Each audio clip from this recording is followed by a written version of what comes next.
Bagi saya itu sesuatu yang sangat saya cemas. Okay. Kalau di sini di Indonesia seperti setiap lapisan sejarah itu dikuburkan dan dibuang seperti itu kan racun. Padahal apakah 50-an itu sukses atau gagal? Okay. Itu harus dilihat dari perspektif waktu dan perenungan dan pemikiran. Atau mengapa sistem itu dinilai gagal? Tapi konsep begitu dari partai itu nggak masuk akal, itu sangat sulit dibayangkan. Okay. Tapi di Indonesia bagi saya konsepnya partai merah jadi presiden, perdana menteri jadi hijau, itu paling gampang. Kita lihat sendiri di setiap pemilu. Begitu encer koalisi yang bisa muncul. Cuma yang saya lihat dari pengalaman di sekitar 100 negara, sistem di mana presiden beda orang dari kepala pemerintah dan orang kepala pemerintah itu bertanggung jawab ke parlemen, jauh lebih sering berhasil menjadi adil makmur. Sedangkan di sini bisa tunggu 200 tahun kan.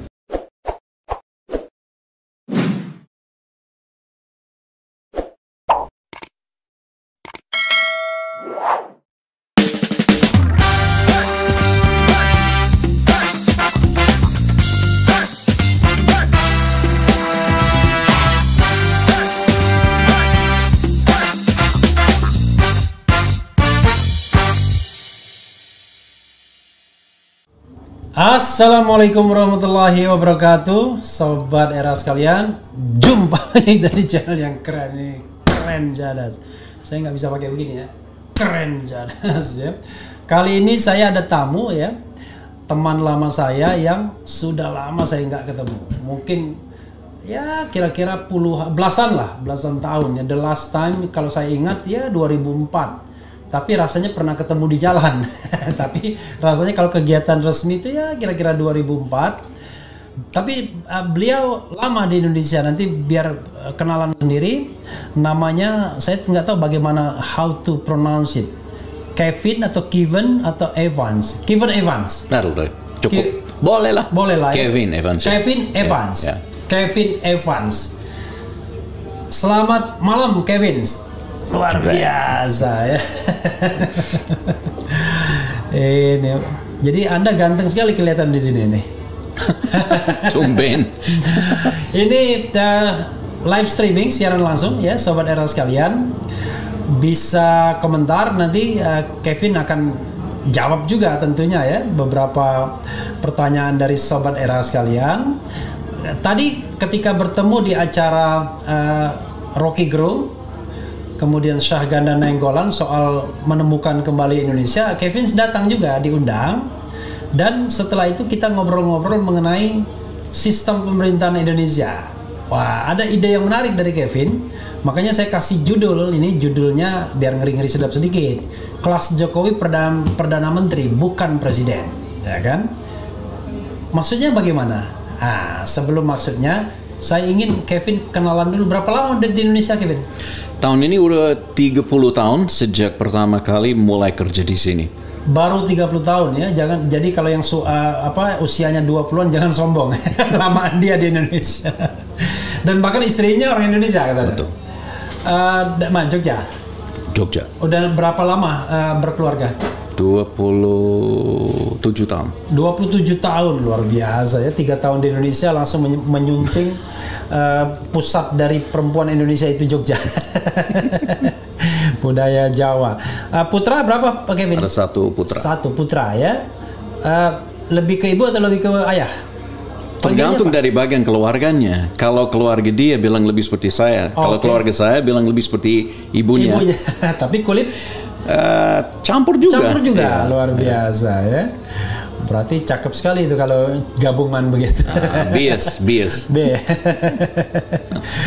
Jadi asal usulnya kenapa waktu itu kok bisa tiba-tiba datang ke sini, Kevin? Kalau sebelum saya di Indonesia, saya dulu mulai belajar bahasa Indonesia waktu masuk Sekolah Menengah di Australia. Jadi sebetulnya mulai belajar bahasa Indonesia 45 tahun yang lalu. 45 years. And then waktu masih kecil ya. Your bahasa Indonesia is more perfect than my English. Saya 30 tahun di sini, tidak ada alasan. Tidak ada alasan. Jadi lalu kemudian tiba-tiba kenapa tertarik untuk belajar bahasa Indonesia? Ini kan lucunya. Jadi waktu masih di sekolah dasar, banyak ngobrol sama teman-teman, karena kalau di negara bagian saya di Australia, kalau masuk ke sekolah menengah harus pilih salah satu bahasa. Oke. Jadi di sekolah saya, no wonder ya, karena bahasa Inggrisnya sudah bahasa nasional ya kan. betul. Jadi waktu masuk di sekolah saya ditawarkan Prancis, Jerman, Indonesia. Oke. Pikiran saya, Prancis, Jerman jauh sekali. Mana mungkin saya ketemu orang mereka dalam hidup. Indonesia dekat, jadi pasti dalam kehidupan saya banyak bergaul dengan orang Indonesia. Dan banyak orang Indonesia dari kota mana? Belum ada. Di Brisbane belum ada. Jadi itu Brisbane. Ya, jadi saya seumur hidup belum pernah ketemu. Di Brisbane di UQ. UQ. Oh, anak saya di UQ. Oke. Oke. Oh, jadi di Brisbane itu belum ada orang Indonesia ya? Saya belum pernah ketemu. Seumur hidup belum pernah ketemu. Lalu punya kesempatan ke Indonesia? Jadi kelas 12, jadi SMA 3. Oke. Guru bahasa Indonesia bilang, saya mau libur ke Indonesia, ada yang mau ikut? Mau, oke. Nabung sampai ikut. Jadi tahun 80 ke Bali, ke Surabaya, Jogja, Jakarta. Jadi terus dari situ belajar di kampus. Saya suruh putuskan saya mau mendalami Griffith Uni. Jadi Griffith Uni ada Asian Studies di situ. Jadi setelah Griffith University. Oh, Griffith, Griffith University. Jadi setelah selesai, saya dapat kesempatan pertukaran kampus. Jadi saya dikirim ke Ujung Pandang dulu, Makassar sekarang, ke Unhas. Makan ikan ya? Makan ikan, coto. Jadi waktu itu hampir setahun di situ. Jadi betul-betul saya merasa ini saya bisa berbuat sesuatu yang berguna mungkin di daerah sini. Jadi makin belajar dan lain-lain. Oh, jadi your expertise mungkin dianggap lebih bermanfaat di Indonesia ketimbang di Australia ya? Ya mungkin saya juga frustrasi di dunia politik karena saya dulu main-main politik waktu saya di kampus, jadi merasa sedikit frustrasi. Jadi mungkin ada main politik dalam pengertian apa? Jadi pengurus? Partai. Oh, partai? Iya, partai dan juga di kampus. Partai apa? Kebetulan saya liberal. Oh, partai liberal. Iya, cuma saya haluan progresif, bukan haluan konservatif. Jadi, ya begitulah. Kalau di partai besar banyak liberal yang berkuasa sekarang partai apa? Sekarang liberal sama mitra juniornya nasional itu sangat konservatif. Ya, jadi buruh ya? Buruh sama hijau. Oh, Green Party ya. I see. Lalu dapat kesini gimana setelah dari itu? Jadi waktu setelah di Ujung Pandang di Makassar, terus ada pertukaran pemuda Australia Indonesia. Program masih jalan, AIP. Saya dapat utusan dari Queensland untuk ikut, terus balik. Akhirnya saya bergabung dengan Departemen Luar Negeri dan Perdagangan Australia. Jadi pindah ke Canberra. Saya cuma sabar nunggu sampai ada posting ke Jakarta. Jadi akhirnya dapat posting ke kedutaan. Setelah 6 tahun di situ, saya sadar mungkin saya nggak balik ke sana. Jadi saya banting setir masuk ke perusahaan Bursa Efek. Selama 2 tahun. Setelah itu Chrismon. Chrismon 97 98. Jadi waktu itu pergantian era. Terus saya mulai kenal dengan tokoh-tokoh seperti Rias Rashid, Afan Ghaffar, Ramli Subakti, dan Andi Malarangan. Akhirnya saya mulai mengabdi, membantu. Relevan. Tapi backgroundnya cocok dengan kuliah? Cocok. Jadi sebetulnya background saya kajian Indonesia. Jadi lintas politik, ekonomi, sejarah, sastra, sosiologi, dan lain-lain. Makanya no wonder bisa di-post di mana aja. Asal di Indonesia. Jadi bisa pindah dalam ranah pokoknya. Benang merahnya adalah Indonesia. I see. Dan sekarang di mana, Kevin? Sekarang beberapa. Jadi saya seperti konsultan bebas kan. Jadi bantu ada lembaga kerjasama research, terus ada kemitraan lembaga lama di Indonesia, dan saya juga pendiri semacam situs yang coba merekam semua sejarah kepemiluan Indonesia sejak 55. Jadi www.pemilu.asia. Jadi kita bisa lihat semuanya. www.pemilu.asia. Nggak ada nggak ada. Asia itu kan titiknya titik jadi .asia ya. Dan itu khusus pemilu Indonesia? Khusus Indonesia, tapi ada satu juga saya juga punya dari Malaysia, ada yang dari Turki, Singapura, tapi semua Indonesia paling lengkap. Paling lengkap sejak 55 ya? Sejak 55. Saya mau terusin sebelumnya juga, tapi hasilnya belum temu. Kalau ada pemilu sebelum 55, iya. Ada zaman Majapahit. menarik sekali. Sekali lagi, Sobat Era sekalian, www www.pemilu.asia atau www.pemilu.asia. Oke, luar biasa. Ini bahasa Inggris atau bahasa Indonesia? Bahasa Indonesia saja. Indonesia saja ya, tidak diterjemahkan ya? Nggak perlu kalau saya. Iya, tapi untuk audiens di luar? Silakan mereka belajar bahasa Indonesia, dia mengerti. Luar biasa ya. Kalau misalnya mereka diinggriskan pula, nanti nggak tanya ke Kevin deh. Oke ya, menarik ya. Jadi, tapi main jobnya apa sekarang? Di bidang apa ya? Pemilu? Masalah pemerintahan juga, masalah kerjasama. Oke. Jadi bidang kerjasama antara kampus. Tapi kalau sekarang saya katakan Kevin sebagai apa? Konsultan? Boleh. Konsultan ya? Konsultan politik, pemilu, ekonomi? Tapi saya nggak untuk kampanye, jadi saya nggak ikut ke situ. Tapi ya untuk konsultan politik lah? Boleh disebut, atau ekonomi, atau kerjasama. Oke. Wah, fortunately, tadi kan saya udah minta izin sama Kevin kalau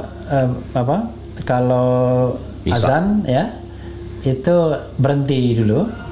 Nah ini permulaan azan, tapi belum azannya ya sobat era sekalian.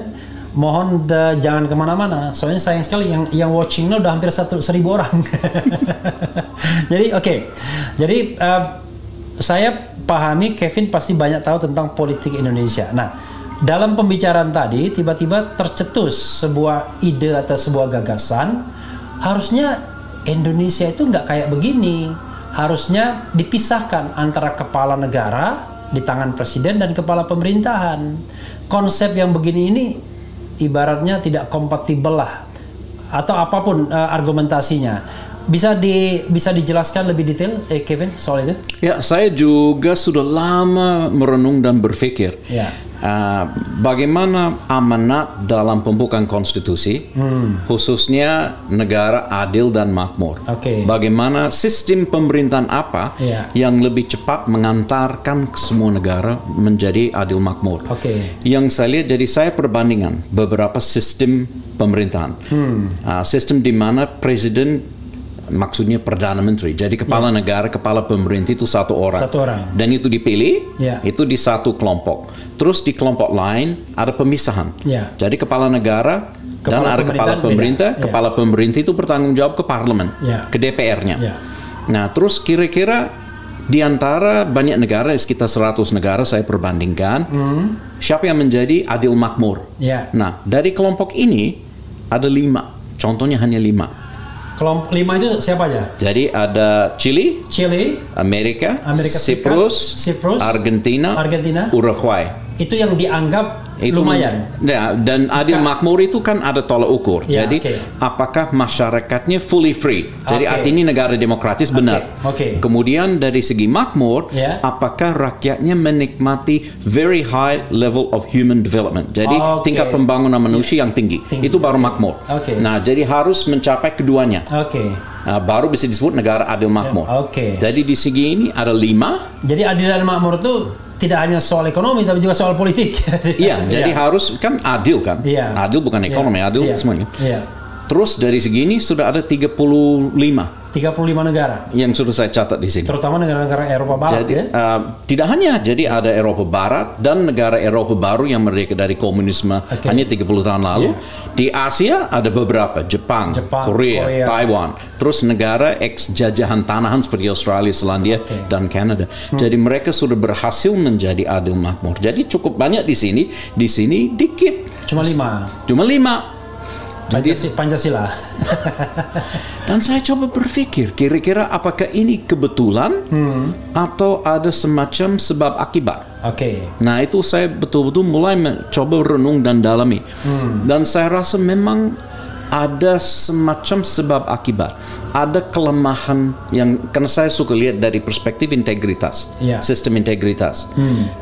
Saya lihat di sini ada semacam moral hazard atau retak integritas dalam sistem di mana Perdana Menteri dipilih. Retak integritas ya? Ya, retak integritas. Luar biasa, saya sendiri nggak pernah dengar itu istilah itu, retak integritas. Moral hazard malah dengar. Silakan. Jadi semacam begitu.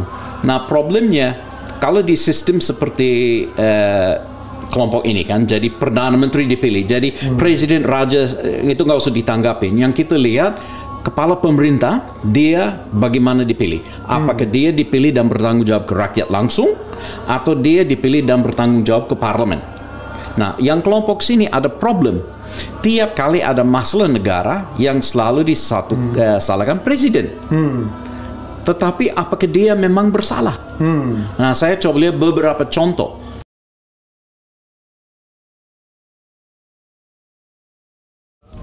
Assalamualaikum warahmatullahi wabarakatuh, Sobat Era. Kita lanjutkan lagi ya. Tadi ada azan Isya, dan kebetulan memang di tempat saya Sobat RH tahu ya, ini tempat yang masjidnya banyak ya, jadi terdengar di mana-mana ya. Kevin, kita lanjutkan lagi ya. Silakan tadi soal ini 5, ini 35. 30, iya, betul. Oke, silakan. Jadi tiap kali lihat orang selalu kaget di sini. Okay. Nah, saya coba lihat kira-kira apakah ini kebetulan atau ada sebab akibat. Nah, terus waktu saya coba renung lagi, saya ingat masa sistem di Amerika Serikat. Ini kan pakai sistem begini kan, yang salah satu dari 5. Nah, saya ingat waktu Global Financial Crisis, Presiden Republikan, Senat Republikan, Demokrat Republikan, hanya ada 2 partai. Oke. Pasti alhamdulillah mereka bisa menghadapi darurat bangsa. Oke. Nampaknya tidak. Oke. Tidak. Jadi selalu menjadi musuh dalam selimut. Alasannya tidak ada tanggung jawab dari parlemen. Karena yang selalu disalahkan presiden. Oke. Nah, terus 2 tahun kemudian Obama menang. Ya. Demokrat di Gedung Putih, Demokrat berkuasa Senat, Demokrat berkuasa di Dewan Demokrat semua. DPR, Demokrat semua. Pasti dia bisa ngegolkan agenda kesehatan yang sudah dijanjikan. Ternyata tidak mudah. Tidak, bahkan itu hanya terjadi waktu lame duck. Ya. Jadi waktu Republikan sudah menang pemilu tengah waktu, tapi belum menjabat. Jadi waktu itu, jadi DPR demisioner boleh disebut, baru itu lolos semua. Jadi sulit. Nah, saya juga ingat di Indonesia dulu, sekitar tahun 2012, ada kasus harga minyak selangit. BBM. Harga minyak naik, terus jelas BBM juga terpengaruh kan. Yeah. Tapi harga minyak naik, minyak mentah naik. Terus presiden waktu itu yang sudah berkuasa berapa, 70% dari kursi kan, bilang kita harus menyesuaikan ini supaya tidak ada dampak kepada kelangsungan atau keamanan APBN. Karena banyak subsidi BBM. Jadi kita harus kurangi BBM karena harga minyak sudah selangit. Apa yang terjadi? Partai di dalam pemerintah menyeberang. Gagasannya gagal. Terus 6 bulan lagi defisitnya membludak. Tapi yang disalahkan siapa? Presiden. Padahal sebetulnya siapa yang bertanggung jawab? Karena tidak ada konsekuensi. DPR, ya? Kalau pemerintah gagal, pemerintah nggak bisa jatuh. Jadi Dewan bebas. Nah, sedangkan kalau dia Perdana Menteri yang bertanggung jawab ke situ, artinya dia sudah kalah dalam satu suara yang penting. Ya, artinya itu otomatis mosi tidak percaya jatuh. Masalahnya, you yang melawan sekarang itu tanggung jawabmu. Silakan beresin masalah negara ini. Jadi ada semacam tanggung jawab yang tidak ada dalam sistem presidensial kan. 1 hari 5 tahun itu bukan tanggung jawab. Jadi tiap hari ada. Jadi saya rasa di dalam dinamika itu menjadi semacam masalah. Jadi seringkali dalam sistem presidensial, presiden frustrasi, akhirnya dia cuma sepihak bubarkan dewan supaya dia berkuasa mutlak karena merasa selalu dikekang. Atau kalau masih berjalan, ini Tom and Jerry selama 5 tahun. Nothing happens kan? Jadi Tom and Jerry aja. Jadi sulit mengegolkan sesuatu. Jadi saya rasa kalau ini dipisahkan, presiden aman. Boleh dipilih, mau dijadi raja, mau diturunkan. Nampaknya tidak ada korelasi antara negara yang kepala negara ini dipilih, ditunjuk atau diwarisi. Sepanjang jadi dia cuma kepala negara ya? Kepala pemerintah yang kunci. Jadi kepala pemerintah. Jadi buat saya, seperti yang dulu kita punya pada zaman dulu, ada 2 posisi. Cuma proses itu berubah tahun 59. Waktu itu dikawinkan sampai sekarang. Jadi dulu dipisahkan dan gonta-ganti pemerintah nggak apa-apa, negara aman. Karena presiden bisa berdiri di atas dan bisa menjadi perantara yang baik. Atau misalnya kita lihat Thailand ya. Thailand bolak-balik pergantian pemerintahan, tetapi dalam sisi ekonomi dia lebih baik dari kita terus, dari Indonesia ya. Dan secara lepas dari permainan militer yang seringkali mengganggu konstitusionalitas. Tapi dari segi krisis konstitusi yang sepertinya selalu muncul kalau orang teriak-teriak turunin presiden, pemakzulan, itu sebetulnya krisis konstitusi, bukan hanya krisis pemerintah. Jadi kalau dipisahkan, jadi di Thailand saya nggak pernah dengar ada krisis konstitusi kecuali biasanya orang dari militer yang mau mengambil alih. Tapi dari segi tapi dari segi permainan politik yang sehat, itu jatuh pemerintah itu nggak jadi salah karena negaranya aman dan negara masih berjalan. Sama seperti di Jepang kan, di Italia pun begitu. Jadi tiap tahun ada perdana menteri baru di Italia, tapi negara tidak menghadapi krisis karena presiden berdiri di atas dan tidak ada krisis konstitusi. Cuma urusan konstelasi politik yang berkuasa sesaat. Tapi begini, tadi Kevin kan mengatakan konstelasi di DPR yang nothing to do dengan presiden. Jadi DPR membuat sebuah kebijakan, presidennya disandra, kira-kira begitu. Presiden harus tanggung jawab. Tapi kan dalam konteks Indonesia hari ini, presiden dan DPR kan sejalan, along with mereka. Mereka bersama-sama. Kenapa ada persoalan apa? Artinya semua kebijakan bisa di-endorse oleh DPR sekarang. Pertanggungan jawabnya dari mana? Mana garis pertanggungan jawab? Karena semua disatukan kan. Jadi kalau itu kan hari ini, siapa tahu besok. Jadi kalau besok menjadi masalah, ya tiba-tiba jadi krisis konstitusi. Jadi hari ini syukur-syukur masih jalan dengan baik. Tapi kita nggak bisa bilang itu normal atau abadi. Dan kita masih ingat pengalaman SBY dulu kan, berkuasa berapa? Hampir 80% dari kursi dewan juga. Waktu harus ambil keputusan yang jelas tidak akan populer, tidak koalisinya sebetulnya sangat lemah kan. Sangat itu besar jumlahnya, tapi jadi mereka bisa pindah karena tidak ada konsekuensi. Presiden nggak jatuh, cuma agak dilemahkan kekuatan keperkasannya dalam untuk mengambil keputusan. Sepertinya kalau itu bertanggung jawab di dalam dewan langsung. Karena dia nggak bisa dijatuhkan. Itu bedanya. Nah, yang menarik kan di Indonesia ini, kalau di dalam sistem pemerintahan parlementer, orang biasa saja menuntut Perdana Menteri itu turun. Perdana Menteri dijatuhkan, Perdana Menteri mosi tidak percaya. Tapi mengapa di Indonesia kok sepertinya tabu? Bilang presiden dijatuhkan, presiden diganti, presiden dimundurkan, seolah-olah itu menghina simbol negara, menghina election yang periode selama 5 tahun. Nah ini ada satu masalah juga karena presiden memang juga raja, dia juga kepala negara. Jadi memang sebagai presiden negara dia juga menjaga simbol-simbol kesakralan satu negara. Dia tidak hanya menggerakkan roda pemerintahan. Jadi biasanya yang diteriakin sebetulnya jatuhkan dia selaku kepala pemerintah. Tapi karena kepala dia pemerintahan itu yang real kebijakan. Itu kan real. Nah problemnya karena dia masih rangkap jabatan. Memang itu menjadikan semua itu lebih berbahaya. Dan kemudian ada fixed term. Jadi orang dipilih untuk 5 tahun. Kenapa ngomong turun presiden? Masa jabatannya sudah jelas.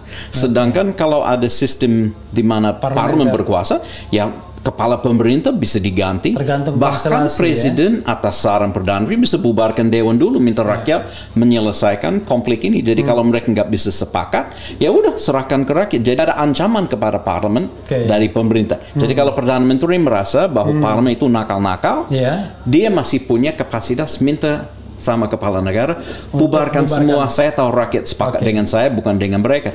Atau sebaliknya, parlemen merasa orang ini sudah tidak becus lagi, koalisi-koalisiannya takut karena merasa akan jatuh bersama, jadi mereka pindah, lagi ada pemimpin baru. Tapi negaranya berdiri tegak karena presiden nyaman. Kevin, Indonesia sebenarnya dalam sejarahnya sudah pernah mempraktikkan sistem pemerintahan parlementer, baik karena konstitusinya mengadopsi maupun karena konvensi.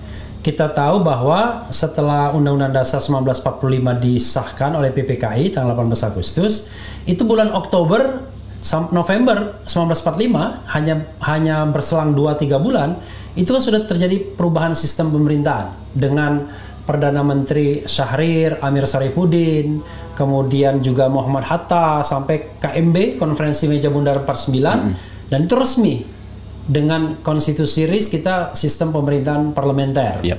Kemudian kembali ke Undang-Undang Dasar, kembali kepada Negara Kesatuan, Undang-Undang Dasar sementara tahun 50. Kita parlementer juga, bahkan pernah pemilu 55 dengan konstelasi politik yang kita tahu kan, satu Masyumi, satu PNI Masyumi, kemudian NU PKI ya kan. Tapi sejarah itu menurut Kevin sejarah yang patut kita ulang atau sejarah yang patut kita lupakan?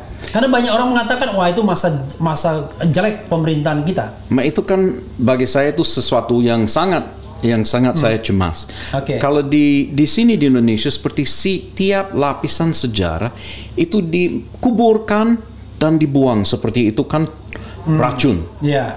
Padahal apakah 50-an itu sukses atau gagal? Okay. Itu harus dilihat dari perspektif waktu dan perenungan dan pemikiran. Atau mengapa sistem itu dinilai gagal. Bukannya kita sudah diajarkan sejak TK bahwa itu gagal, jadi nggak boleh dipikirin.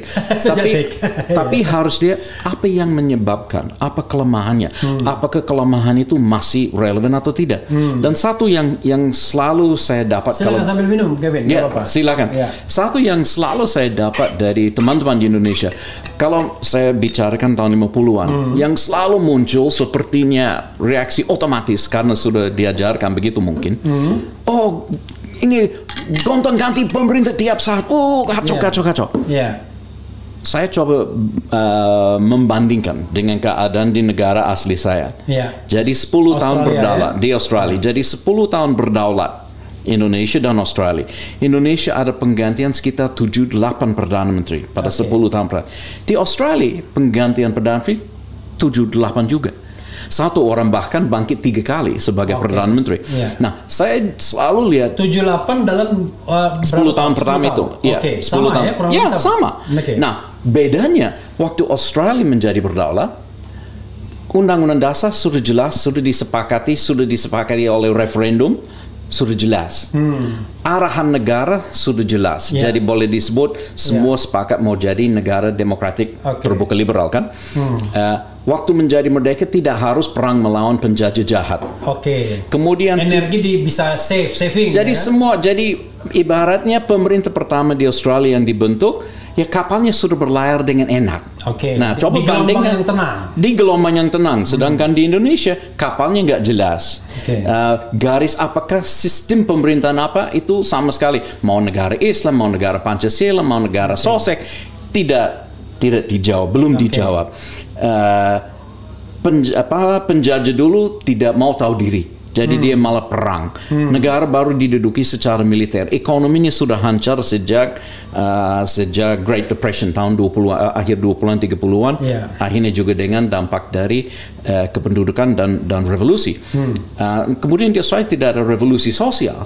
Itu sebetulnya ada proses transformasi. Sedangkan di sini ada revolusi sosial juga. Jadi semua itu menumpuk, tapi hasilnya sama. Sama-sama 7-8 kali 7-8 kali pemerintah. Padahal ini sudah siap.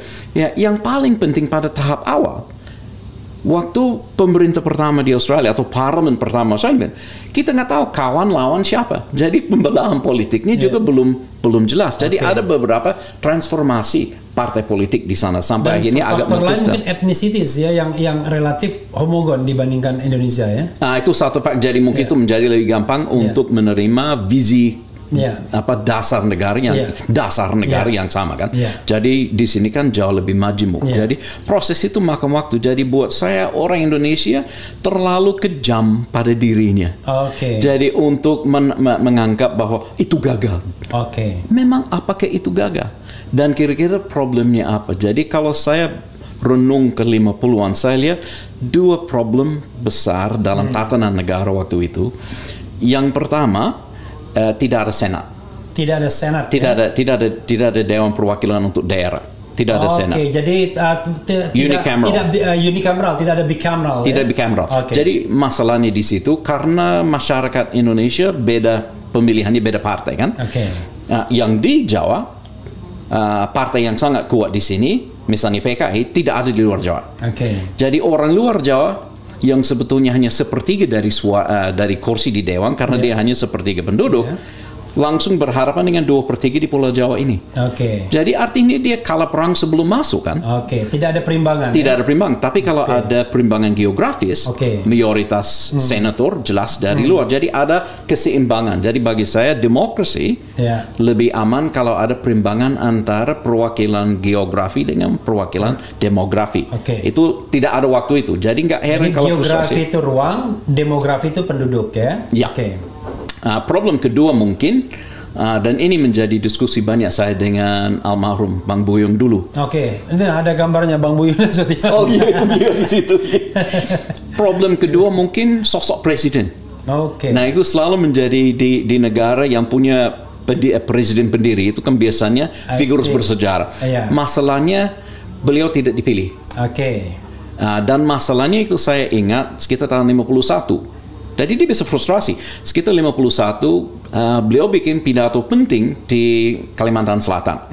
Waktu dia menyatakan Indonesia nggak perlu punya negara Islam. Nah, wajarlah dari partai-partai, khususnya Masyumi waktu itu, langsung mengkritik habis-habisan. Politik itu bukan urusan, Anda kan hanya presiden. Politik itu urusan parlemen. Wajarlah dalam konteks itu. Karena memang sistemnya. Karena sistemnya. Mau jadi penyambung lidah, tapi tidak diberi suara kan nggak masuk akal kan. Jadi seharusnya diberi suara supaya bisa menjadi penyambung lidah. Jadi saya rasa budaya politik Indonesia begitu.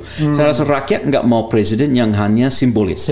Tapi urusan teknik mengadministrasi pemerintahan itu urusan dewan. Jadi dia itu tidak hanya simbol tapi juga aspirator ya. Ya, dan dia bisa menjadi boleh saya sebut komando wacana. Jadi orang yang bisa mengelaborasi visi kebangsaan besar dan mengelola simbol-simbol kenegaraan secara sakral, bukan untuk kepentingan politik sesaat.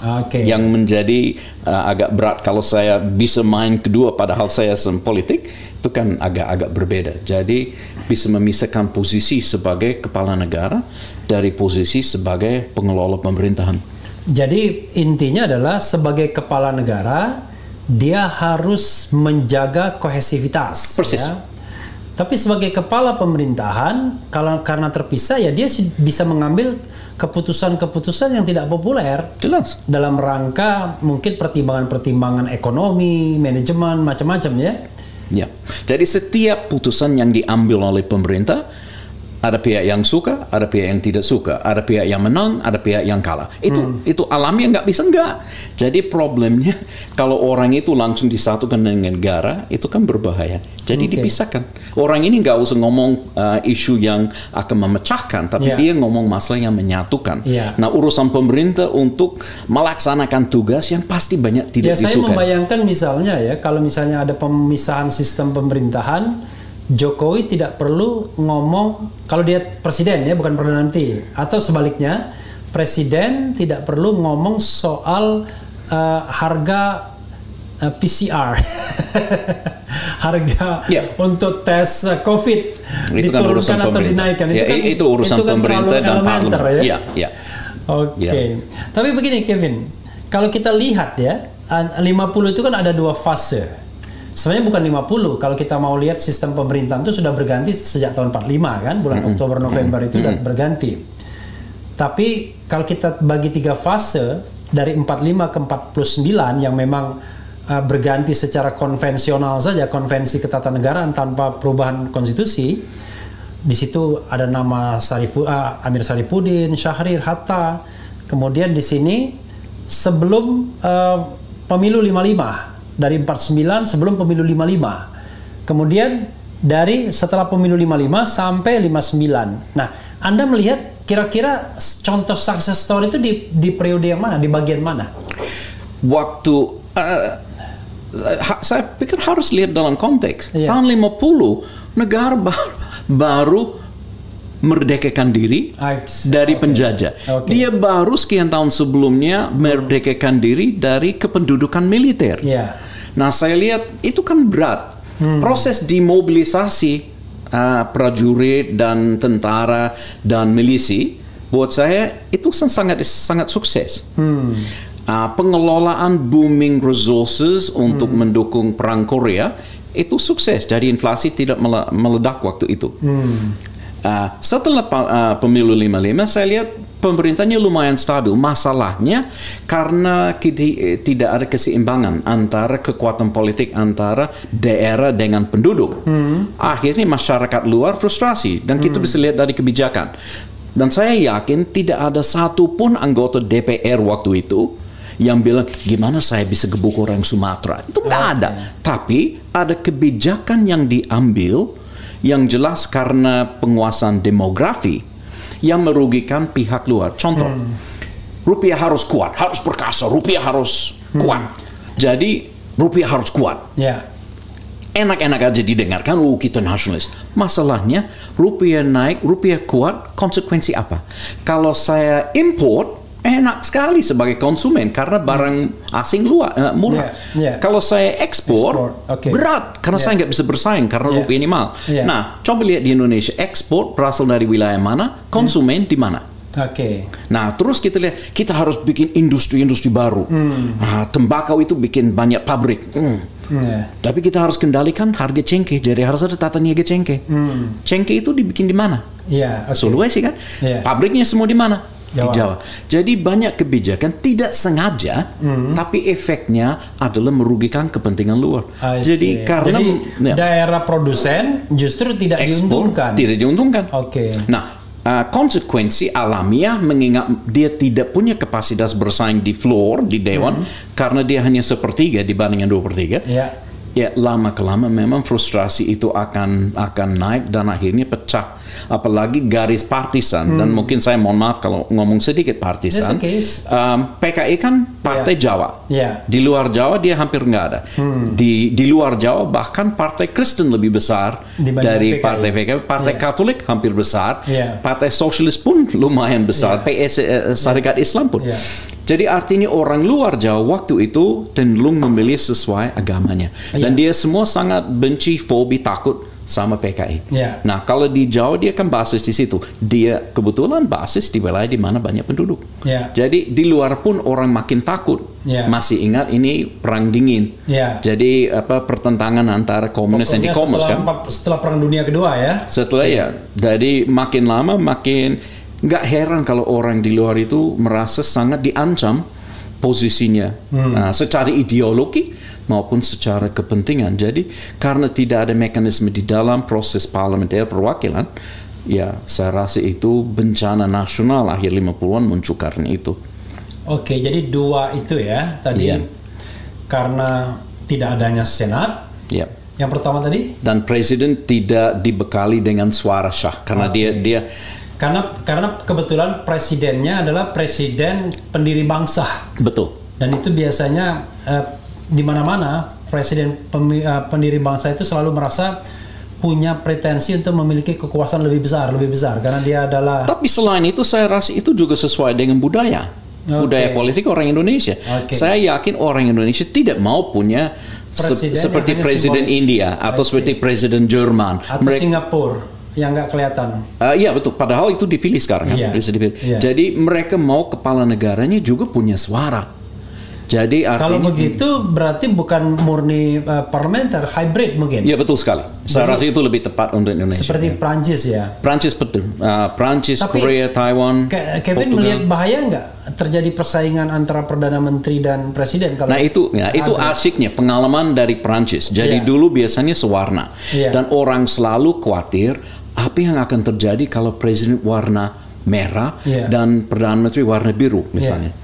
Dan akhirnya sudah terjawab masalahnya karena pernah terjadi. Nah, ini konsepnya Salmon Leven, politik Salmon Leven namanya, cohabitation bahasanya. Dan waktu terjadi, nothing. Jadi politik Salmon Leven. Iya, jadi artinya Indonesianya kumpul kebo. Jadi politik Salmon Leven itu. Akhirnya nothing happen. Jadi parlemen berwarna biru kalau nggak salah, presidennya dari sosialis.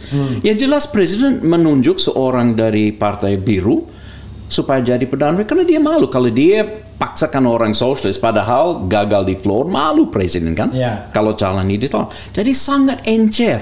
Nah saya rasa lain, misalnya kalau di negara saya di Australia konsepnya itu nggak masuk akal, itu akan menjadi perang dunia ketiga. Tapi di Indonesia, saya lihat itu konsepnya politik Salmon Leven. Itu kan Australia kan kepala negaranya Ratu Inggris. Ya, itu kan belit-belitnya. Simbolik ya. Nah, ya, simbolik ya. Tapi resmi bagi saya ya. Padahal banyak orang Australia malu menyebut begitu. Jadi dia pura-pura gubernur jenderal itu kan kepala negara. Padahal bagi saya ya Ratu Inggris. Jadi kalau mau perbaiki ya jadi republik, ya gak usah pura-pura. Tapi konsep begitu dari partai itu nggak masuk akal. Itu sangat sulit dibayangkan. Tapi di Indonesia, bagi saya konsepnya partai merah jadi presiden, perdana menteri jadi hijau, itu paling gampang. Kita lihat sendiri di setiap pemilu. Begitu encer koalisi yang bisa muncul antara partai yang berbeda. Jadi hari ini misalnya katakanlah Demokrat sama PDIP kan berkelahi sepertinya kan di nasional, tapi di level daerah bisa dia mencalonkan calon yang sama. Tapi kita juga lihat di dalam pemerintah kita sekarang kan, karena ada PDIP, ada P3, tapi bisa kerja kan. Buat saya konsepnya politik cohabitation, kalau mau pakai bahasa cantik, daripada 7-Eleven. Jadi konsepnya partai lintas aliran bisa kerjasama, itu alamiah di sini. Jadi buat saya masalah itu kan problem orang Anglo-Saxon. Buat orang Indonesia sama seperti Prancis, hal seperti itu tidak akan menjadi masalah. Dan lagian barangkali dalam konteks Indonesia, partai di sini jauh lebih banyak, mungkin lebih kompatibel dengan parlementer mungkin ya. Tergantung. Jadi karena kita pakai sistem proporsional. Jadi memang lebih mirip seperti di beberapa negara Eropa. Jadi masalahnya yang saya lihat dengan partai, bukannya jumlah partai yang menjadi orang Indonesia obsesi. Dan sepertinya ada semacam hobi suka bunuh partai. Jadi sepertinya makin sedikit makin bagus. Jadi buat saya agak sedikit lucu. Kenapa mau membunuh organisasi, kenapa mau merujuk semacam oligopoli kalau disebut dalam bahasa pasar kan. Seharusnya prosesnya terbuka. Nah, bedanya terbuka dan alamiah mestinya kan. Jadi sesuai dengan pranata yang ada di masyarakatnya. Jadi mimpi-mimpi bikin dua partai di Indonesia itu kan nggak usah mimpi ke situ. Nah, terus masalahnya bentuknya koalisi di mana? Kalau di negara seperti Australia atau Amerika, kita tahu sebelum pemilu siapa yang tinggal dengan siapa. Jadi kita tahu Partai Demokrat itu apa? Kelompok aktivis sosial, ada kelompok kulit hitam yang konservatif, ada kelompok orang kaya lama dari bagian utara. Kita tahu koalisi yang ada di dalam Partai Republikan, Kristen fundamentalis, orang konservatif, orang anarkis, libertarian, ekonomi. Nah, itu jadi kita sudah tahu koalisi sebelum, karena mereka hidup dalam satu tenda besar. Bedanya di sini masing-masing aliran itu punya perwakilan sendiri. Jadi proses pembentukan koalisi ya biasanya pasca pemilu, bukan sebelumnya. Itu saja. Jadi saya pikir orang terlalu obses dengan jumlah partai. Karena sistemnya mayoritarian. Makanya koalisinya sebelum pemilu. Kalau sekarang sudah jelas dalam konstelasi masing-masing partai besar. Kalau sekarang kan proporsional. Tapi begini, kalau kita ganti ya, katakanlah kita nanti bicara lagi juga soal tentang parlementer ini. Kalau diganti mayoritarian atau orang Indonesia nyebutnya distrik, yakin jumlah partai sedikit. Malah saya pikir jangan-jangan partai tambah banyak. Soalnya orang Indonesia itu kadang-kadang menjadikan partai itu cuma sekedar kendaraan politik aja. Hari ini Haji Lulung misalnya kan. Hari ini P3 ya terpilih, nanti PAN terpilih lagi, atau misalnya Bajang di NTB mau partai apapun, mau PBB, mau Golkar, mau Demokrat, pokoknya ya tetap saja ininya konstituennya. Saya rasa ini sedikit bergantung sekali lagi ke pranata masyarakatnya kan. Jadi biasanya kalau pakai sistem mayoritarian itu cenderung memaksa partai merujuk dan bersatu. Menjadi lebih kecil. Tapi ada negara, misalnya India ada 1.000 partai, ada puluhan yang masuk. Jadi tidak selalu sistem mayoritarian atau sistem perwakilan tunggal distrik menghasilkan lebih sedikit partai masih bisa bertahan sesuai bagi saya dengan pranata sosial politik secara geografis di dalam negara. Kalau bagi Kevin untuk konteks Indonesia ini berapa partai yang ideal? Ya kira-kira ya dalam imajinasi Kevin. Nah, tidak ada. Jadi maksudnya tidak ada angka. Jadi tidak itu karena alamiah aja. Alamiah. Jadi problem kita selalu mau bunuh partai kecil. Padahal orang yang begitu sering lupa masalah di sini tidak ada partai besar. Ya, partainya menengah semua. Iya, kenapa tidak bisa bikin partai besar? Nah, itu harus diteliti dan dipikirkan dinamika di dalam partai. Di Sekarang dalam partai PDIP misalnya 20% kan 20% saja. Ya. Cuma. Tapi dan Demokrat dulu 20% kan waktu maksud. Nah, masalahnya mengapa mereka tidak bisa berkembang menjadi tenda lebih besar? Oke. Jadi saya rasa problemnya muncul di situ. Padahal PDIP pertama kali 34% tuh. Itu khusus untuk pemilu transisi. Jadi kita nggak boleh lihat. Nggak bisa itu nggak bisa jadi tolak ukur. Jadi bagi saya banyak teman-teman di PDIP juga agak down habis pemilu 2004 waktu turun. Saya bilang nggak usah karena banyak orang yang memilih kalian 2099 itu bukan umatmu. Itu bukan pemilih asli. Itu kan banyak orang yang paling mau menghukum partai satu lagi, dia ke situ karena dianggap ini paling bisa. Tapi sebetulnya they are not your people. Jadi jangan khawatir, mereka bukan kehilangan. Jadi membina kelompok-kelompok yang ada di dalam it's fine. Jadi Jadi tapi Kevin nggak ngomong tentang Pilpres 2014 kan? 14? 2014 nggak ngomong bahwa Anda dipilih karena people ingin menghukum yang lain. enggak itu waktu 2004. Itu zamannya 2004 ya. Just kidding. Legislatif.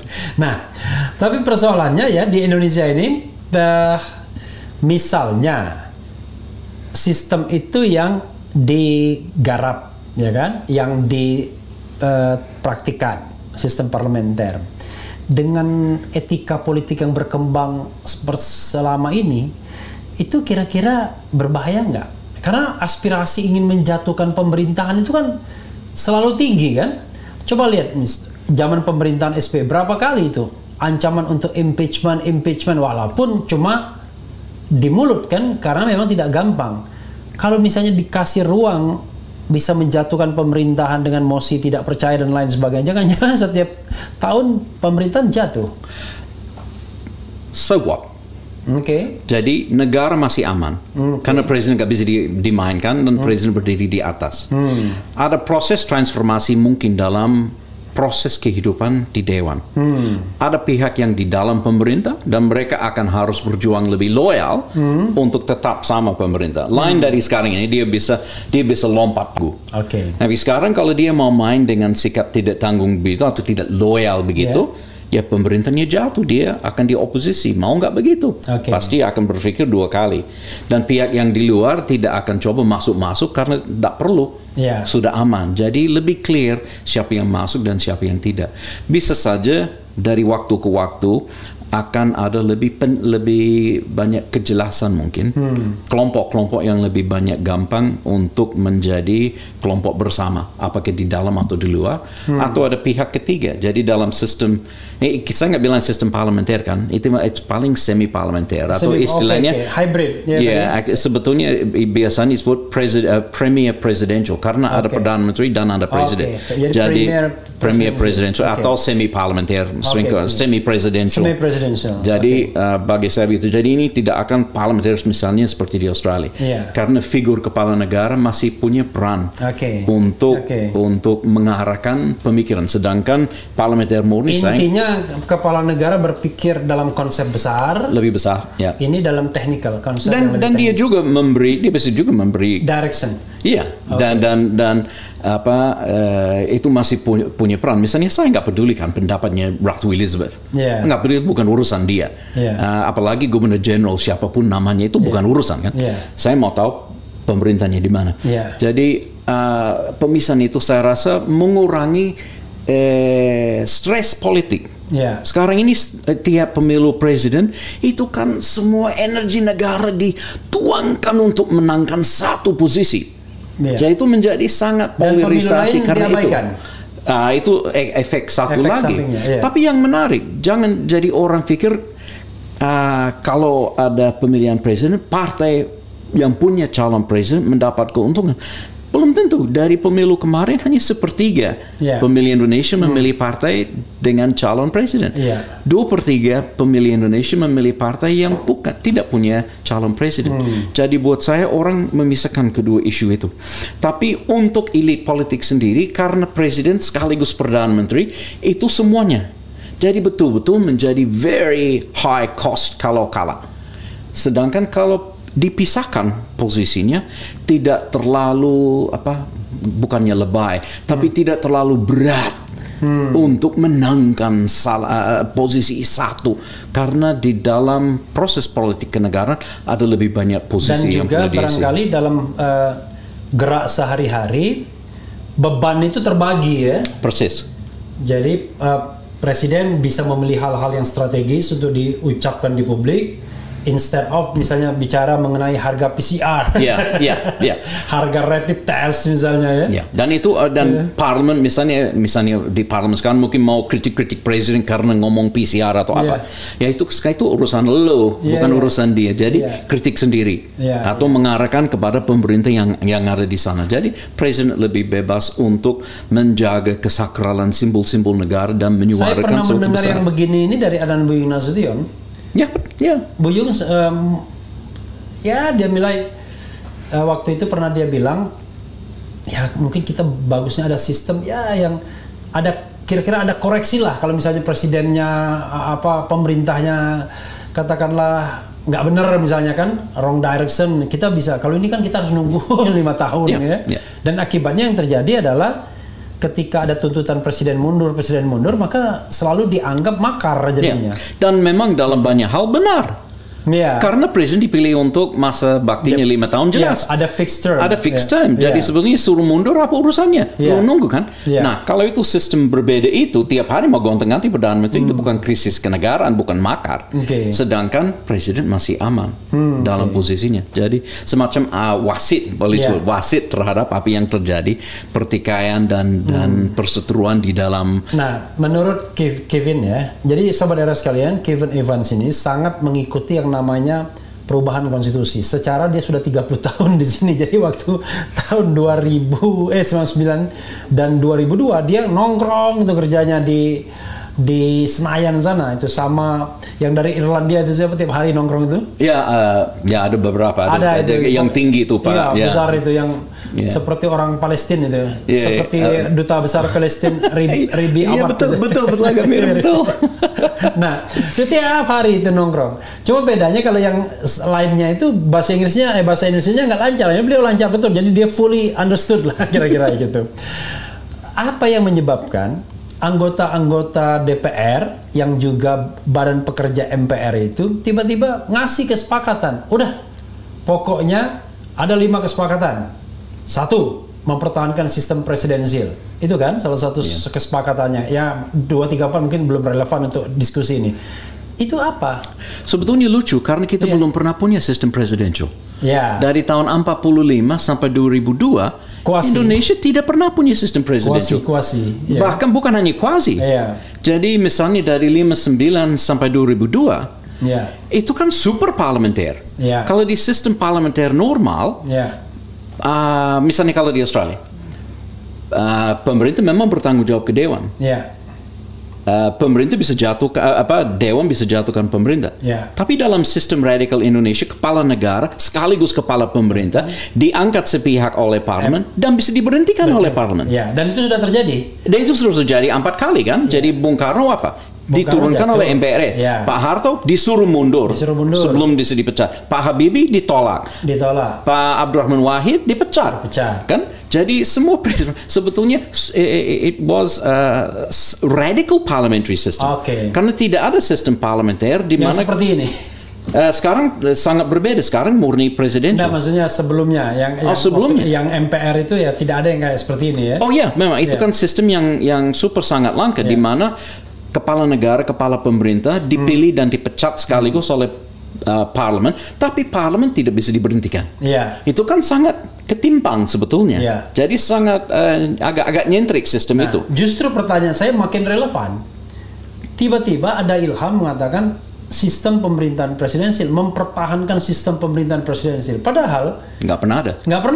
Emang saya dulu ketahui sebenarnya mau pertahankan sesuatu yang nggak pernah ada. Apa artinya? Nah, tapi kita harus paham. Ada 2 tokoh negara yang namanya presiden yang sangat berkuasa. Oke. Jadi problemnya punya presiden belum tentu berarti itu sistem presidensial. Oke. India punya presiden, tapi dia sistem parlementer. Oke.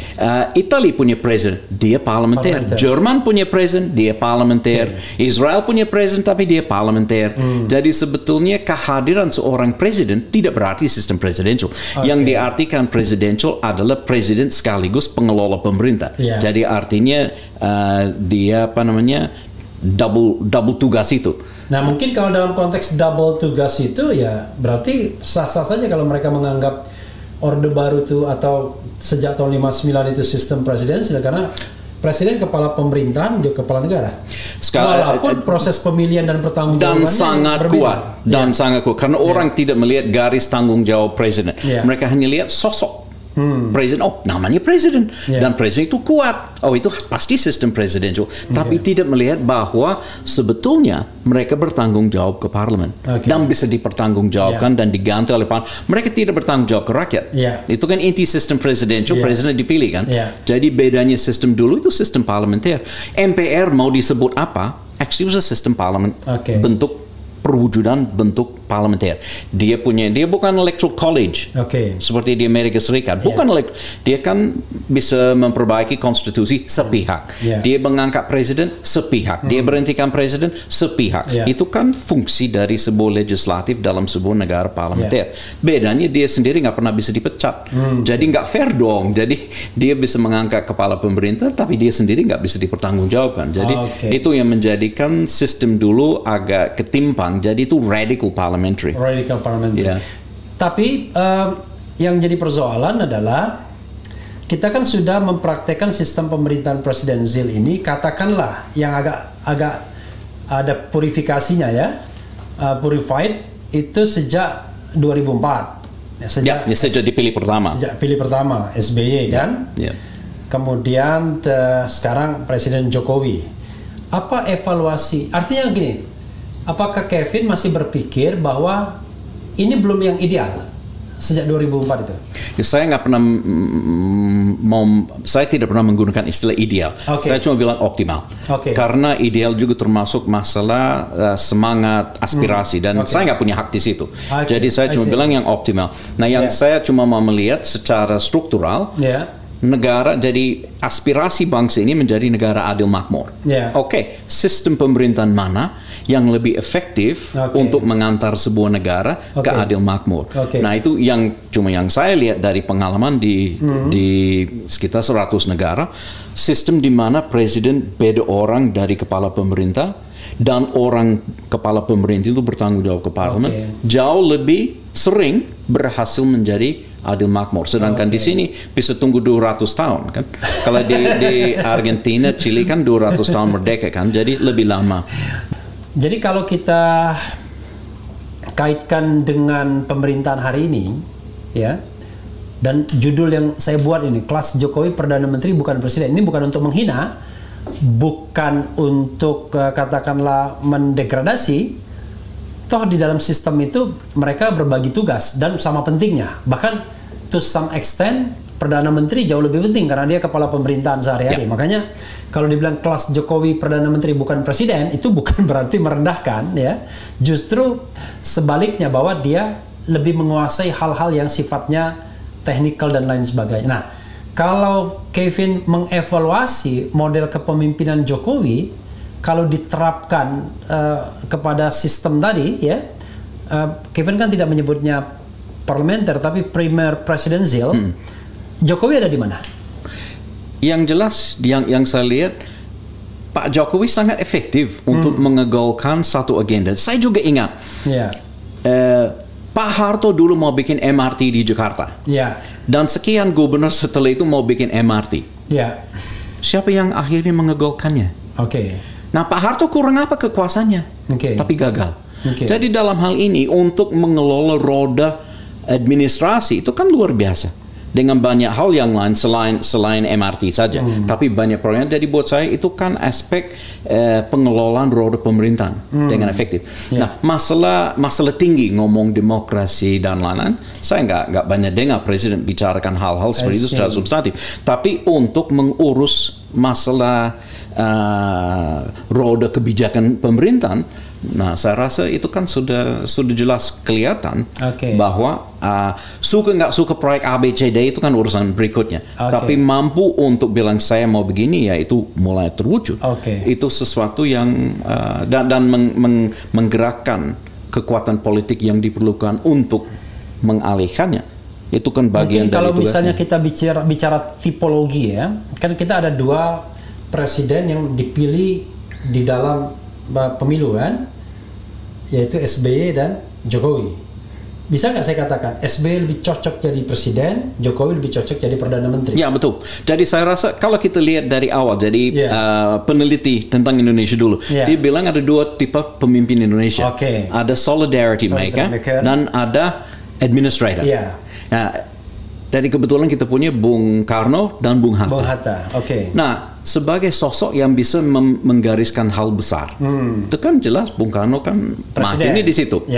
Bung Hatta yang bisa mengerti semua seluk-beluk kebijakan, dampak kepada ekonomi dan lain, itu jelas lebih kuat Bung Hatta kan. Jadi sebetulnya itulah konsep tipenya seperti itu sebetulnya sudah ada sejak lama. Jadi mungkin dari segi itu kepala negara lebih cocok yang seperti itu, kepala pemerintah lebih cocok yang seperti ini. Kalau saya tanya lagi misalnya Kevin ya, kalau kita kaitkan dengan pemilihan, kalau kita mengubah sistem pemerintahan jadi premier presidensial seperti ini, katakanlah semi presiden atau semi parlementer lah, biar sobat RH lebih familiar ya, the semi parlementer. Itu pemilunya sebaiknya bagaimana, dipisahkan atau tetap digabung seperti ini? Jadi ada pemilihan memilih presiden, ada pemilihan memilih partai politik kan, sehingga dia nanti bisa diberikan mandat untuk membentuk pemerintahan. Itu model pemilihannya baiknya bagaimana? Buat saya sebaiknya terpisah. Jadi misalnya tahun 55, sebetulnya kita punya 2 pemilu. Pemilu September untuk memilih pemerintah di DPR kan, untuk memikirkan konstitusi besar. Itu kan waktu lain. Jadi mereka sudah ngerti waktu itu bahwa ranah tugasnya berbeda. Jadi jangan dipilih sekaligus kan nanti mengacaukan kira-kira apa yang mau dibuat. Jadi biarpun selisihnya hanya 3 bulan, masih ada jeda waktu untuk fokus siapa yang kira-kira punya ide untuk bikin undang-undang dasar abadi, dan yang pertama siapa yang bisa mengelola roda pemerintahan sesaat ini. Jadi buat saya jangan campur aduk 2 tugas yang misinya berbeda. Itu nanti bikin agak membingungkan. Jadi lebih dulu pemilihan anggota DPR. Kalau bikin sistem itu DPR juga bisa dibubarkan kan? Jadi belum tentu barangkali kalau ada masalah presiden juga bisa bubarkan dewan, bilang ke rakyat. Berarti rakyat presiden dulu dong berarti. Mungkin presiden dulu, terus mungkin setahun jadi ada jeda waktu untuk memilihkan parlemen. Nah sering kali dalam sistem itu ada jeda waktu, nggak boleh tumpang tindih waktunya. Misalnya 6 bulan sebelum atau sesudah. Jadi biar fokusnya untuk ini atau fokusnya untuk ini. Satu lagi. Lalu bagaimana dengan DPD? Karena kan pemerintahan ditentukan di DPR-nya, konstelasinya. Lalu DPD bagaimana? Untuk menjaga keseimbangan antara perwakilan geografi dengan demografi. Jadi DPD itu tidak dari partai politik baiknya? Seharusnya dari partai politik. Buat saya ini mungkin satu. Sekarang saya renung kembali sedikit kesalahan waktu bikin perubahan konstitusi. Jadi seolah-olah mau bikin DPD yang tanpa partai, itu sepertinya kita mau bikin satu majelis legislatif yang non-partisan. Buat saya itu oksimoron, tidak masuk akal. Itu nggak masuk. Di Dewan di Inggris pun ada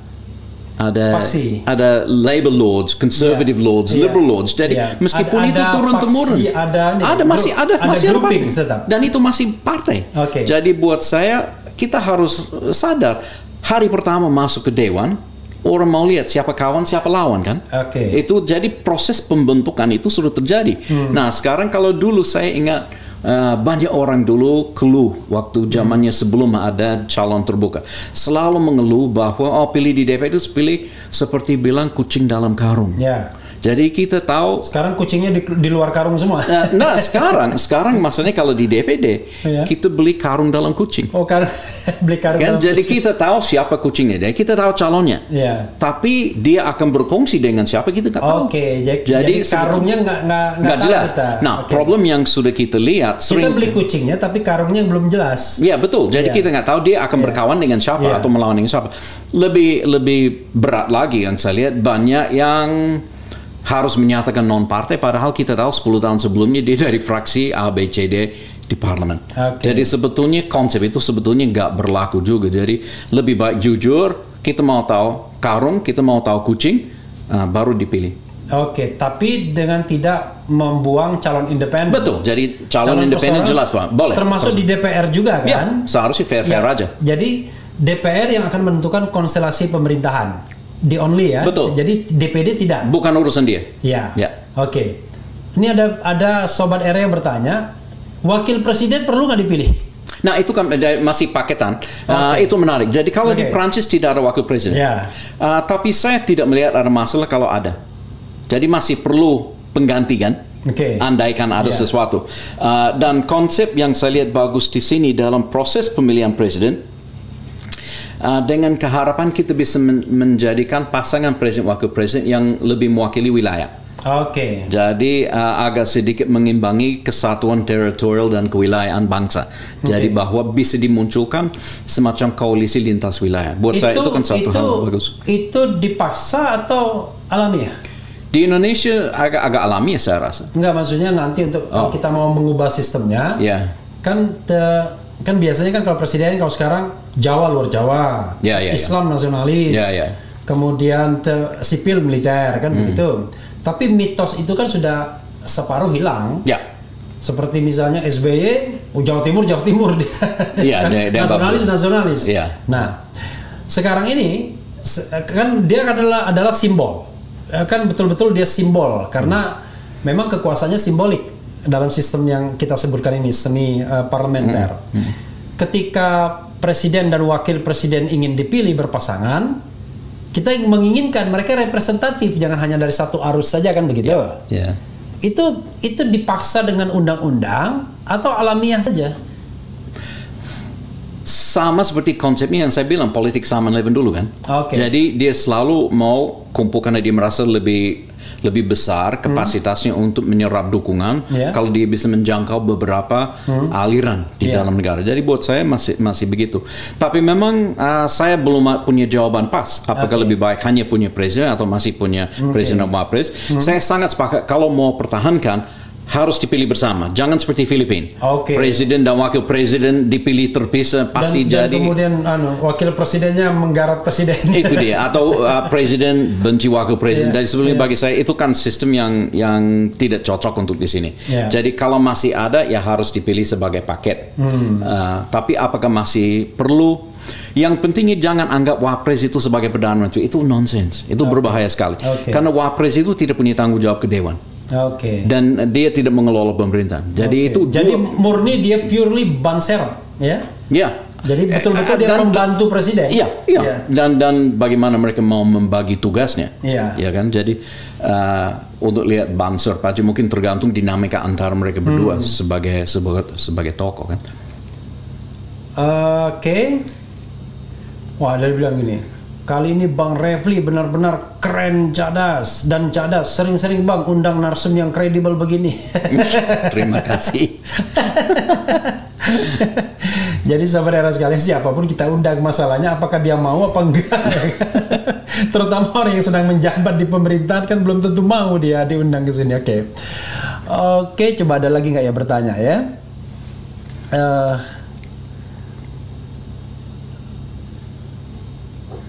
Oh ya, ada satu lagi yang ingin saya tanyakan soal korupsi, ya kan?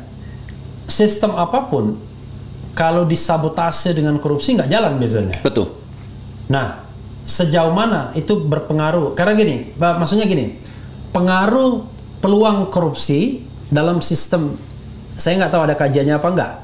Misalnya sistem presidensial sama semi parlementer atau parlementer dikaitkan dengan peluang untuk melakukan korupsi. Karena kalau misalnya ada peluang untuk menjatuhkan pemerintahan setiap hari, setiap saat, maka percukongan kan akan makin rajin untuk menyuap anggota-anggota DPR agar menjatuhkan perdana menteri, kan begitu? Belum tentu kalau dia pintar untuk menggarap kepentingan-kepentingan, jadi akan menjadi sulit. Saya rasa belum tentu dinamika seperti itu yang muncul. Tapi memang pertanyaan menarik, saya belum pernah kaji itu, jadi tidak ada jawaban. Tapi kalau saya lihat negara adil makmur, biasanya negara adil makmur punya tingkat korupsi yang lebih rendah. Jadi bisa saja masih ada paling sedikit korelasi, belum tentu sebab akibat. Jadi bisa dilihat dari grafis yang awal. Intinya adalah semakin kita itu menuju merealisasikan tujuan negara dalam pembukaan Undang-Undang Dasar 45, maka korupsi itu sendiri akan terkikis. Atau sebaliknya, korupsi yang rendah akan meningkatkan tadi tujuan adil dan makmur, kan begitu? Ya, misalnya kan ada Singapura. Singapura sebetulnya nggak adil, dia cuma makmur. Jadi dari segi tahap pembangunan, tapi dia sudah di kelompok ini, meskipun dia nggak ikut dalam 35 kan, karena dia belum adil, dia hanya makmur. Belum jadi demokratis dia. Iya, betul. Jadi tapi dari segi korupsi dia juga lebih bersih daripada kebanyakan negara yang ada di belahan belahan di sini. Tapi saya nggak berani bilang bahwa saya merasa itu lebih dari kebetulan, korelasi atau tidak. I see, ya. Memang agak complicated, ya. Ada juga negara yang tidak demokratis tapi korupsinya rendah.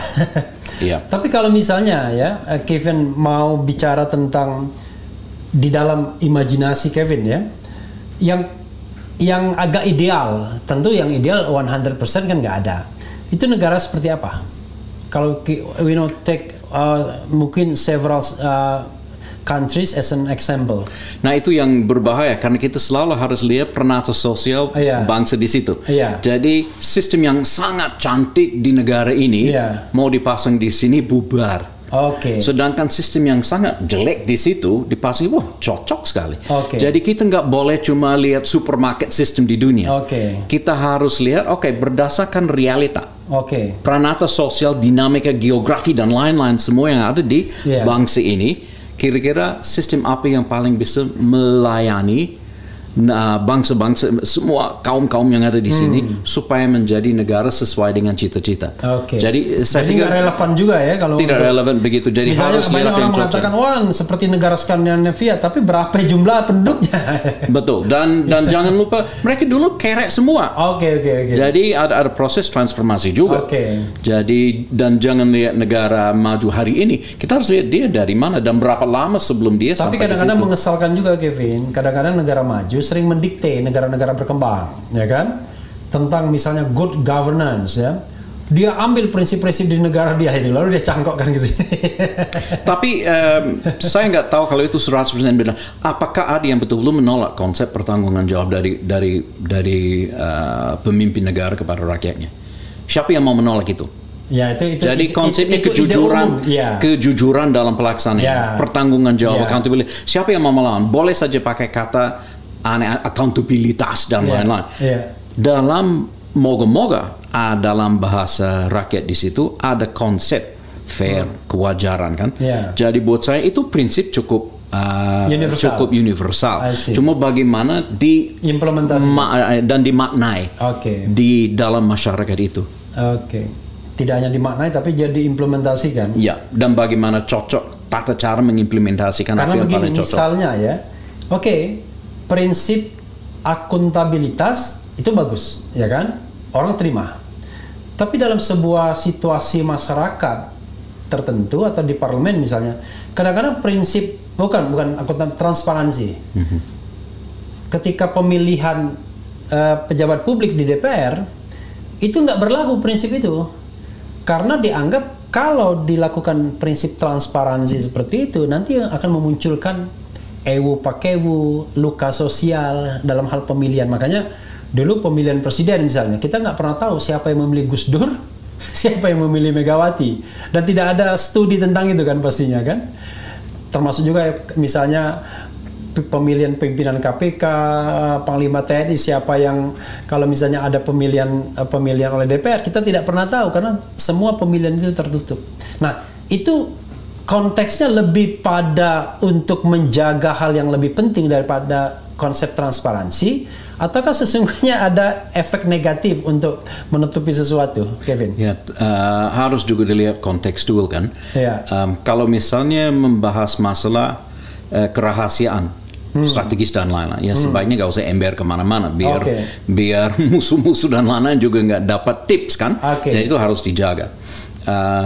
Kalau untuk menghindar pertanggungjawab karena mau memilih calon A, B, dan C, saya rasa itu lebih sulit. Apalagi proses pemilihan, kan ada proses pertanggungan jawab. Nah, sama juga dalam proses pembuatan undang-undang. Kalau semua sepakat, ya artinya mana ada tanggung jawab. Semua dipertanggungjawabkan bersama. Makanya kadang-kadang ya, misalnya ada kegagalan komisi pemberantasan korupsi kah, atau apakah. Kita tahu yang memilihnya itu kan DPR, ya kan? Misalnya KPU. Kan KPU itu 2 kali, misalnya KPU-nya 7, lalu nominasi 14 oleh presiden. Tapi kita kan nggak pernah tahu siapa saja yang memilih itu, sehingga kita bisa minta pertanggungjawabannya kalau nggak ada kan? Nggak ada. Hanya kepada komisi, tapi komisi tidak menghadapi rakyat. Yang menghadapi rakyat fraksi, anggota. Jadi bagi saya mungkin kita agak terlalu banyak fokus untuk komisi. Seharusnya melihat anggota dan partai. Seringkali kalau saya lihat di berita kan, disebut Bapak bla bla bla Komisi 3. Tapi tidak pernah lihat Bapak bla bla bla partai ini dari dapil ini. Itu yang saya mau lihat. Jadi ada proses keterbukaan sedikit supaya yang lain ada sedikit pertanggungjawaban, paling sedikit siapa dia, jati dirinya, dia ikut kelompok mana, bukan hanya dia dari komisi mana. Karena komisi tidak ada pertanggungan jawab. Yang ada wakil rakyat yang punya pertanggung jawab dengan partainya. Mereka yang punya pertanggungan jawab. Dan itu makin masalah kalau kita kemudian membicarakan tentang pimpinan MPR yang 9 itu. Padahal dia masuk di sana sebagai anggota DPR.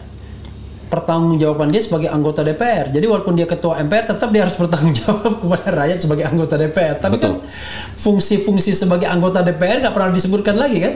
Kita selalu mengutip Ketua MPR Bambang Susatyo, Wakil Ketua MPR dan lain sebagainya. Padahal dapil sana mengenal dia sebagai anggota DPR itu. Ini boleh disebut residual genes dari proses transformasi. Jadi MPR sebetulnya itu apa? Kenapa nggak mau disebut sidang gabungan? Karena sebelumnya dia hanya pertemuan antara DPR dengan DPD kan. Apalagi sekarang pimpinannya 9. Nggak tahu-tahu. Ya, jadi fungsinya sebetulnya menyatukan kedua majelis. Jadi kalau misalnya di Australia jarang tapi ada Senat dan DPR itu cuma disebut sidang gabungan. Atau kalau di Amerika Serikat presiden bikin pidato kenegaraan per tahun, ya ada sidang gabungan. Tapi itu fungsi khusus. Jadi kita masih di sini seperti ini masih mau pertahankan kelembagaan seperti zaman dulu waktu MPR tidak yang hanya dari DPR dengan relevan lagi.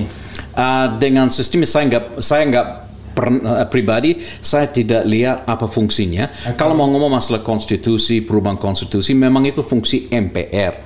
Tetapi itu prakarsa itu masih muncul dari DPR dan DPD kan. Jadi sebetulnya masih muncul dari struktur legislatif yang kita punya.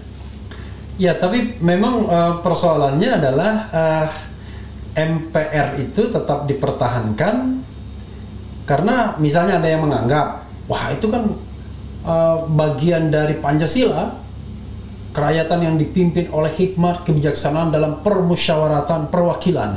Jadi kita harus ada 2 lembaga, lembaga permusyawaratan dan lembaga perwakilan. Ada juga klaim seperti itu. Makanya saya rasa itu kan cuma permainan dengan kata. Fungsi permusyawaratan itu apa? Fungsi perwakilan itu apa? Itu jadi mungkin harus dilihat dalam arti luas. Ada cara lain yang mengatakan itu kan fungsi. Kalau ini organ. Jadi ada selalu dua pikiran begitu. Jadi, nah, satu isu terakhir yang ingin saya tanya ya ke Kevin ya, soal kembali ke Undang-Undang Dasar 1945. Tidak jarang banyak tokoh yang seolah-olah panacea dari masalah bangsa ini adalah kembali kepada Undang-Undang Dasar 1945 yang asli, kata dia. Pengertian yang asli itu adalah yang disahkan oleh PPKI tanggal 18 Agustus dan diberlakukan kembali oleh Bung Karno tanggal 5 Juli 59. Pendapat Kevin apa? Itu 2 konstitusi berbeda. Waktu yang pertama, asli pertama, nggak seberapa waktu lagi kita sudah punya pemisahan antara kepala negara, kepala pemerintah. Ya, tapi itu konvensi, teksnya tidak berubah. Iya. Teks remains, tapi praktik berubah. Tapi dari sisi teks lah kita lihat. Jadi teks 45 yang PPKI sama teks 59 kan sama. Nah, berdasarkan teks itu orang yang ingin kembali. Saya rasa itu sedikit lucu. Jadi waktu itu disahkan, semua yang duduk di situ tahu ini belum selesai. Tugas pembentukan sistem konstitusi belum beres. Lain dari Australia, waktu hari pertama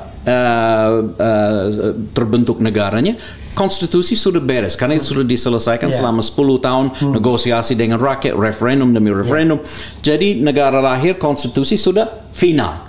Sedangkan semua sudah bilang, bahkan kalau nggak salah Bung Karno sendiri bilang ini kilat kan, konstitusi jadi mengkilat malah, bukan sementara itu kan 50 kan.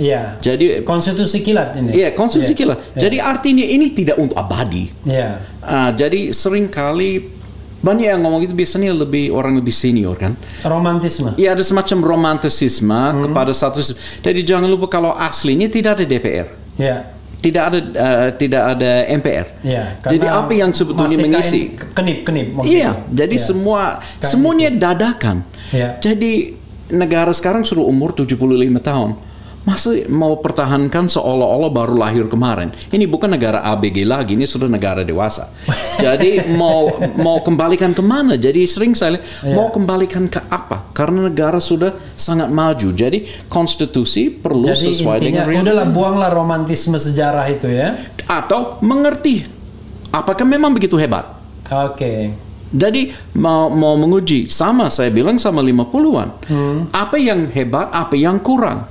Jadi tiap lapisan sejarah jangan dibungkus sepertinya toksik atau racun, tapi sebagai bahan hikmah pembelajaran. Tapi persoalan di kita ini, di Indonesia ini, Kevin, kadang-kadang penguasa yang berkuasa hari ini, kelompok atau grup, itu punya kaitan dengan tokoh masa lalu. Let's say misalnya Soekarno dan PDIP, ya kan? Selalu punya kepentingan the ruling party sekarang untuk mengangkat sejarah baik Bung Karno. Padahal hal yang tidak baiknya kalau kita objektif ya banyak juga. Kira-kira kan. Nah, saya rasa itu satu bagian dari tugas sebagai warga negara untuk coba mengerti. Dan apalagi sebagai intelektual, bangsa lapisan-lapisan intelektual jangan terima begitu saja. Sama juga jangan menghujat hitam aja. Jadi harus dilihat secara proporsional dan kontekstual. Apa yang terjadi kalau saya jadi begitu, apakah saya akan lebih hebat? Atau saya akan bikin kesalahan yang sama? Atau apakah saya akan bikin kehebatan yang sama? Jadi saya rasa kita harus lebih banyak melihat dari konteks seperti itu.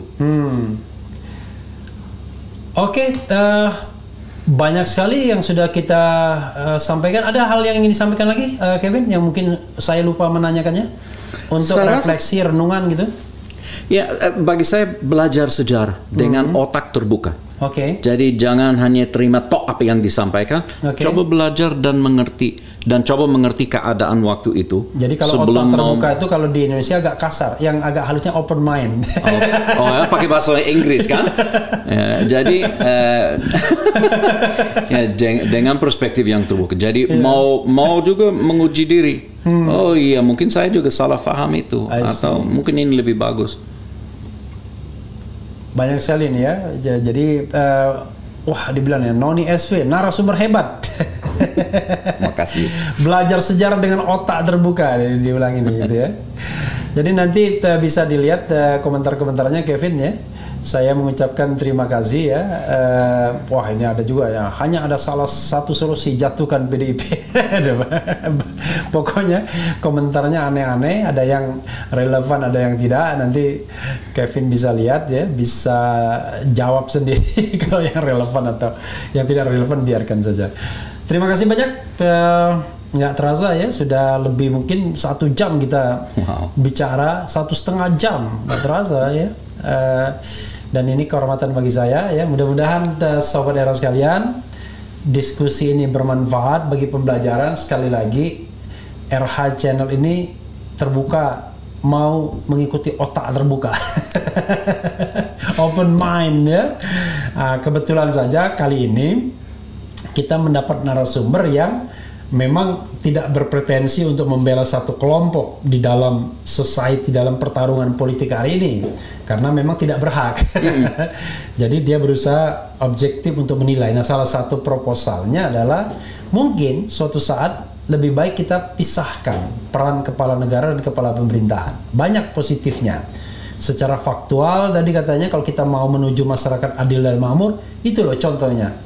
Yang presidensial itu cuma 5 saja. Sementara yang ini, yang katakanlah primer presidensial atau semi parlementer atau parlementer, itu ada sampai 35 tadi, ya kan? Dan juga beban presiden dan wakil presiden barangkali juga akan berkurang dengan pembagian tugas dengan perdana menteri. Parlemen juga akan lebih bertanggung jawab terhadap agenda-agenda yang terkait dengan kesejahteraan masyarakat, ya, tidak main lempar sembunyi tangan, ya, atau kasih tanggung jawab ke presiden padahal yang memutuskan dia, ya, dia sandra APBN, tapi presiden suruh tanggung jawab. Sekira banyak yang perlu kita renungkan, pikirkan. Yang penting adalah tadi dengan otak terbuka. Terima kasih banyak Kevin. Terima kasih banyak. Oke, ya, saudara sekalian, cia.